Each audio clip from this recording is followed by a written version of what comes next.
दोस्तों, जैसा कि आप जानते हैं कि धनतेरस का त्योहार आने ही वाला है और इस धन में वृद्धि करने वाला एक बड़ा ही ज्यादा विशेष त्योहार है। बल्कि ऐसा कहा जाता है कि धनतेरस पर ही यह निर्धारित हो जाता है कि आने वाला साल आपके लिए कैसा रहने वाला है। इस साल में यानी कि धनतेरस के बाद से जो भी समय धनतेरस तक, अगली धनतेरस तक होता है, उस साल में आप कितना धन कमाएंगे, धन का नुकसान होगा या फिर धन का फायदा होगा। तो इसीलिए धनतेरस के दिन को बिल्कुल भी खाली नहीं जाने देना चाहिए। इस दिन पर विशेष चीजें जरूर करनी चाहिए जिससे आने वाला साल कर्ज से मुक्ति कराए, धन की सभी परेशानियों को दूर करे और जिन भी परेशानियों का आपने सामना किया है, धन से जुड़ी हुई जितनी भी समस्याएं आपने देखी हैं, उन सबको आप दूर कर सकें। इसीलिए धनतेरस पर कुछ ऐसी खास चीजें करी जाती हैं जिनको सिर्फ मात्र करने से ही माता लक्ष्मी की, भगवान कुबेर देव की, धनवंतरी देव की विशेष कृपा प्राप्ति होती है। और धनतेरस पर इन तीनों की कृपा प्राप्त कर ली जाए तो ऐसा व्यक्ति बिल्कुल भी नहीं रुकता है। तो आपको बता दें कि कुछ मंत्र ऐसे होते हैं कि हर एक मंत्र में वैसे तो कोई ना कोई शक्ति मौजूद रहती है, लेकिन मंत्र लॉक रहते हैं, उनको खोलने का तरीका काफी लोगों को पता नहीं होता है। मंत्रों का जो प्रभाव होता है, यानी कि मंत्र जितने भी शब्द होते हैं, हर एक शब्द अपने आप में गजब की शक्ति समेटे हुए होता है। तो आज के इस वीडियो में हम आपको बताएंगे कि धनतेरस पर किस प्रकार आप धन के मंत्रों का इस्तेमाल करके अपने जीवन में सुख को, समृद्धि को बहुत ही ज्यादा अधिक बढ़ा सकते हैं। इससे इतना ज्यादा पैसा आपके जीवन में आने लगेगा कि आप खुद भी हैरान रह जाएंगे। जिस भी चीज को आप करना चाहेंगे उसमें निश्चित ही सफलता आपको मिलती ही चली जाएगी। धनतेरस का जो त्योहार होता है, काफी लोग तो इसी दिन का बेसब्री से इंतजार भी करते हैं जिससे धन के मंत्रों की सिद्धियों को प्राप्त कर सकें। क्योंकि धन के मंत्र अगर कोई भी एक भी व्यक्ति अपने जीवन में सिद्ध कर लेता है तो उसे कभी भी धन की समस्याएं नहीं देखनी पड़ती हैं।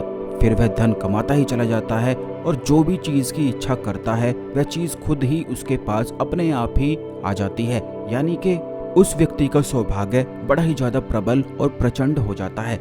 लेकिन उससे पहले वीडियो को लाइक करके भगवान शिव को नमस्कार आप अवश्य ही कर लें, जिससे भगवान शिव की कृपा आप पर हमेशा ही बनी रहे। क्योंकि हर एक मंत्र का गुरु केवल भगवान शिव को ही बताया जाता है। भगवान शिव की कृपा के बिना कोई भी मंत्र खुल ही नहीं सकता है और ना ही कोई मंत्र कार्य करता है। इसीलिए यही वजह है कि हर मंत्र के पहले ओम शब्द का उच्चारण करना अनिवार्य बताया गया है। तो दोस्तों, जैसा कि हमने आपको बताया है कि हर एक मंत्र में एक गजब की शक्ति छुपी हुई होती है। इन शक्तियों को कैसे एक्टिवेट करना है ये आप धनतेरस पर कर सकते हैं। हर एक मंत्र को अगर खास विधि से स्याही बनाकर उसका उच्चारण किया जाए, उसे लिखा जाए, तो वह मंत्र तुरंत ही सिद्ध होता है। आप ये बात भी बिल्कुल अच्छी तरह से जानते होंगे कि कुछ रसायन, कुछ पदार्थ, कुछ चीजें, कुछ जड़ी बूटियां ऐसी होती हैं जिनमें तंत्रोक्त शक्तियां मौजूद रहती हैं। और ऐसी ही एक चीज है आंवला। आंवले का इस्तेमाल तंत्र क्रियाओं में काफी ज्यादा किया जाता है, खास करके मंत्र साधनाओं में इसका इस्तेमाल होता है। इसका जो रस होता है यह मंत्र को सिद्ध करने वाला बताया गया है। आंवले में एक ऐसी गजब की शक्ति होती है कि इसे अगर खाया भी जाए तो ये हर प्रकार के रोग को भी काटने में मदद करता है। आंवले में भगवान विष्णु का वास बताया गया है। बल्कि काफी एकादशी तो ऐसी होती हैं कि उन पर आंवले के रस से स्नान करने को कहा जाता है, जिससे दुखों को, कष्टों को काटा जा सके और सुख और समृद्धि को जीवन में बढ़ाया जा सके, धन की समस्याओं को दूर किया जा सके। तो इस महाप्रयोग को करने के लिए आपको केवल इतना करना है कि आंवले का रस आपको ले लेना है या फिर आंवला आप लेकर आ जाएं। इसको पीसकर आप इसका रस बड़ी आसानी से निकाल सकते हैं। दूसरी चीज आपको लेनी है, तुलसी के पत्ते आपको लेने हैं।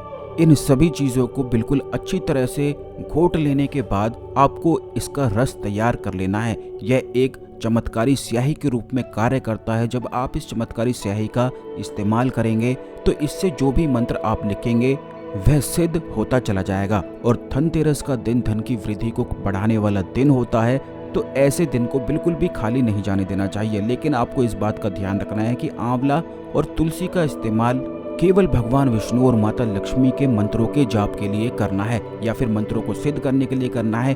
बाकी मंत्रों के लिए दूसरी विधि होती हैं जो आने वाले वीडियोस में निश्चित ही हम आपको बताएंगे, क्योंकि हम अपने चैनल में हमेशा ही खास चीजें आपको बताते हैं इसीलिए चैनल को अवश्य सब्सक्राइब करके रखें, जिससे जब भी हम आपके लिए वीडियो लेकर आते हैं तो यह वीडियो आपको समय पर और सबसे पहले मिला करे। तो दोस्तों आपको बता दें कि आंवला और तुलसी आपको लेनी है। एक आंवला लेना है और तुलसी के पत्ते आप जितने चाहे ले सकते हैं, लेकिन 5 से अधिक ही आपको लेने हैं। इन सभी चीज़ों को घोट लेने के बाद आपको धनतेरस पर इसकी स्याही बना लेनी है और एक डिब्बी में भरकर आपको ये माता लक्ष्मी के चरणों पर रख देना है। माता लक्ष्मी के चरणों पर रखने के बाद आपको भगवान विष्णु का ध्यान करना है और माता लक्ष्मी को नमस्कार करके उसके बाद लक्ष्मी माता का बीज मंत्र का जाप करना है। काफ़ी कम लोग इस बारे में जानते हैं कि श्रीम बीज मंत्र संपूर्ण लक्ष्मी मंत्रों का एक सार है, यानी कि बिल्कुल छोटा सा मंत्र होते हुए भी यह बड़े बड़े मंत्रों से भी अधिक प्रभावशाली है। तो आप बस इसी मंत्र को पकड़ लें, ओम श्रीम मंत्र का आपको जाप करते जाना है। इस बात का ध्यान रखें कि धनतेरस पर कम से कम 1 घंटे बैठकर इस मंत्र को आपको सिद्ध करना है। सिद्ध करने के लिए केवल इतना करना है कि जो स्याही आपने बनाई है उसी स्याही से किसी भी कागज पर आपको श्रीम बीज मंत्र लिखना है। उसके बाद श्रीम मंत्र जैसे ही आप लिख लेंगे, यानी कि वो बीज मंत्र किसी कागज पर लिख लेंगे। कागज आपको ऐसा लेना है जिस पर धारियां नहीं होती हैं।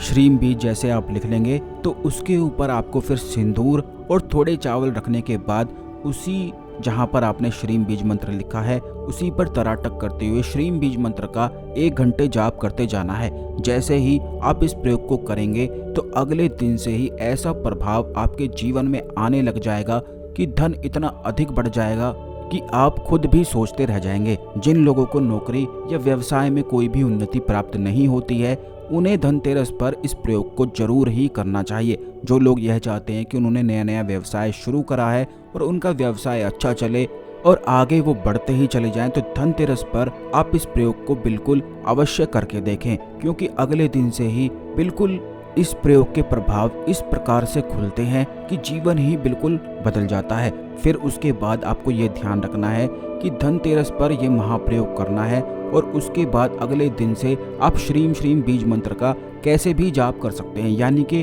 कम से कम 10 मिनट 15 मिनट श्रीम बीज मंत्र का रोज आपको जाप करना है। और आंवला और तुलसी की जो स्याही आपने बनाई है इससे आपको अपने मस्तक पर तिलक करना है। सोने से पहले करना है और सुबह नहाने के बाद आपको रोज करना है। ऐसा कहा जाता है कि जो कोई भी व्यक्ति इस प्रकार रोजाना अपना तिलक करता है वही केवल राज सुख को भोगता है। तिलक में एक अलग ही प्रकार की चीजें इस्तेमाल होती हैं, काफी जड़ी बूटियां इस्तेमाल होती हैं और ये बात भी आप जानते होंगे कि मस्तक पर थर्ड आई होती है, तो इसीलिए केवल तिलक वहीं पर लगाया जाता है, कहीं और नहीं लगाया जाता है। तो बस आप ये समझ लें कि आंवले के रस का और तुलसी के रस का मिश्रण करके इसका पेस्ट थर्ड आई पर लगाया जाता है, तो इससे धन की जितनी ब्लॉकेज होती हैं वे बिल्कुल ही दूर हो जाती हैं, कर्ज की समस्याएं दूर हो जाती हैं और जितनी भी चीज़ें फिर आप करेंगे उसमें निश्चित सफलताएं और सौभाग्य की प्राप्ति केवल आपको ही होती चली जाएगी। तो आप धनतेरस पर इस महाप्रयोग को अवश्य ही करें और इस वीडियो को अवश्य शेयर कर दें, जिससे सभी लोग इस जानकारी का लाभ भी उठा सकें, क्योंकि अगर आप शेयर करेंगे तो इससे दूसरे लोगों की मदद होगी, उनकी परेशानी दूर होगी और आपके पुण्य बढ़ते ही चले जाएंगे। आशा करते हैं आपको हमारी जानकारी पसंद आई होगी। ओम नमः शिवाय, हर हर महादेव।